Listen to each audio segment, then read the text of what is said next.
The same military that Try ought that. to provide,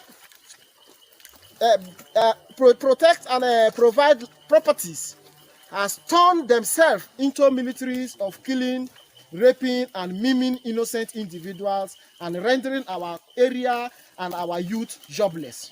So many others have decided to treat us in same manner. Don't worry, because we are coming to destroy all your infrastructures in Abuja and Lagos. Even to the oil companies operating in our region that have decided to undermine our people, be rest assured that your days will soon catch up with you. The Nigerian government has its hands full. It's dealing with Boko Haram, ISWAP, bandits, killer herdsmen. Now the Niger Delta militants are about to come back to the surface. Guess what? All of these wouldn't have existed if the Nigerian government was not made up of thieves, criminals, irresponsible, reckless animals that have mismanaged the economy of the country for 60 straight years.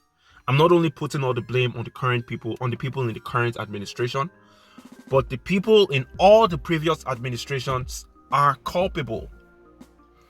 If the people, the Nigerian people, had access to decent lifestyles, if they had access to money, employment, basic amenities, nobody would have time to be joining no terrorist organizations.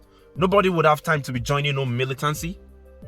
If the Nigerian government had done its job in making sure that the poverty level reduced or kept on reducing as the years rolled by, there wouldn't be an increase in insecurity all around the country. So we have another case where the mismanagement of the economy of the country has once again led to the re-emergence of a militant group that was existing in Nigeria in the late 90s. They call themselves the Niger Delta Militants. The Niger Delta Militants came into existence because the Nigerian government obtains the oil, the crude oil, from their ancestral lands.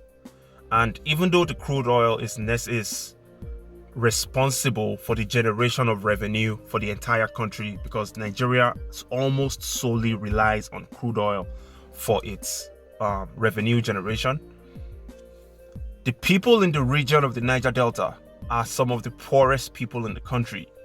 Their regions are not developed. There is no creation of infrastructure to make life easy for the people. The people have no basic amenities. The people in the Niger Delta area are not even educated for the most part, because their educational sectors are not funded by the government. There is extreme environmental degradation due to decades of oil exploration using unethical methods. The people are extremely poor in the Niger Delta area, and it's the same way in many other parts of the country. So for that reason, the Niger Delta militants, and just so you know, there are different factions of the Niger Delta militants. They came into existence in the late 90s, and then the situation was eventually neutralized through an amnesty program that was set up by the federal government to pay off the militants so that they can stop blowing up pipelines, so that they could stop kidnapping foreign expatriate oil workers, because that was a good source of money for the militants. If they kidnapped an expatriate worker, they would collect lots of money from the government of that person. You know, for example, an American worker that works with Shell working in Nigeria, he gets kidnapped by the Niger Delta militants. The militants put him on video, okay, tell the embassy of the United States in Nigeria to pay this amount of money in ransom, or this man is not going to be found again. So they did that illegal business for the longest time, and it was extremely profitable for them. The Nigerian government did not have a choice but to find a solution to the Niger Delta militancy, because their activities grounded the economy. Remember, Nigeria's economy is almost solely reliant on oil exploration. So the Nigerian government figured it out. They paid an amnesty. They created an amnesty program for the militants, and everything was resolved around 2003, 2004. Fast forward 2021, the Niger Delta militants are back with the same exact complaints that they had in 1999, talking about we don't have schools, we don't have jobs, our environment is extremely polluted with oil spill. We are sick and tired of this mess, this poverty that you Nigerian government, you economy mismanagers have put us in. So we are demanding that you guys either fix this problem or we're going to start blowing up the major oil infrastructure in the country once again. We're going to be blowing up major cities in the country. We're going to make sure that we ground the economy of the country. That's what the Niger Delta militants came up with. And the reason why they said that is because Nigeria is currently dealing with different terrorist organizations. But one of the most notorious terrorist organizations in Nigeria are the so-called bandits. They are of Fulani origins. So they are Fulani bandits rampaging across the northern part of the country. They are slowly spreading to the south. And then the Nigerian government came up with a guy, an Islamic cleric. They call him Sheikh Gumi, to negotiate with the bandits, to basically stand as the middleman between the bandits and the federal government. Because the bandits kidnap tons of people. Every single week, you turn on the news, you find out that bandits have kidnapped 25 people, taken them into the bushes, kept them for a long time. Then the government has to pay money in ransom to have those people released. Sometimes they kill these people, they rape them, they commit all crazy types of crimes, okay? So the Sheikh Gumi, the negotiator for the government, whom nobody trusts, by the way, because we strongly believe that Sheikh Gumi is a terrorist sympathizer. He's a terrorist enabler. Sheikh Gumi is spreading a message back to Nigerians and the government that you guys need to create an amnesty program for the bandits, for the terrorists. So Nigerians are wondering, why should they pay terrorists? Terrorists, these are not militants. There is a difference. Why should they pay terrorists amnesty money for terrorizing people, for raping people, killing people? If you guys check back in November 2020, there was a case where 110 farmers were decapitated. Their heads were cut off in northern part of Nigeria, in Kankara, Katsina State. So these are the people that you're trying to pay amnesty to from the budget, from the defense budget of the country. It doesn't make any sense. Meanwhile, the Niger Delta militants are paying attention to these things. They are back on the surface telling the Nigerian government that if you guys want to be paying these bandits amnesty, then you better be ready for more destruction, because you guys haven't kept to your promises that you made to us, and it's not going to work. We're going to destroy this country. So right now, the Nigerian government has its hands full. It's dealing with Boko Haram, ISWAP, bandits, killer herdsmen. Now the Niger Delta militants are about to come back to the surface.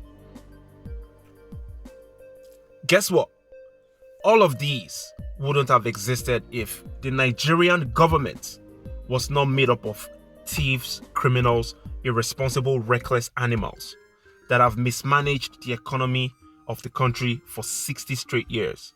I'm not only putting all the blame on the people in the current administration, but the people in all the previous administrations are culpable. If the people, the Nigerian people, had access to decent lifestyles, if they had access to money, employment, basic amenities, nobody would have time to be joining no terrorist organizations. Nobody would have time to be joining no militancy.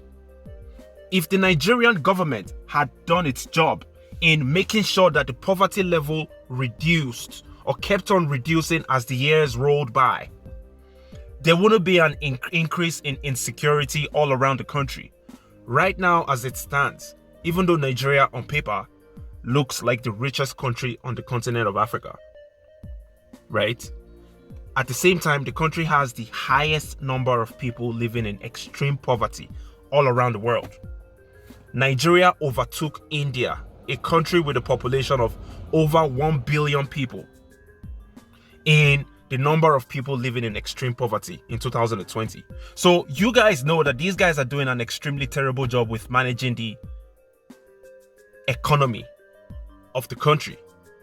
At the end of the day, all the different groups that are springing up, fighting one another, killing Nigerians, trying to kill us Nigerians, they exist as a result of economic deprivation. And that's why the real solution to this entire mess is great economic policies. I mean, Nigerians have extremely intelligent people.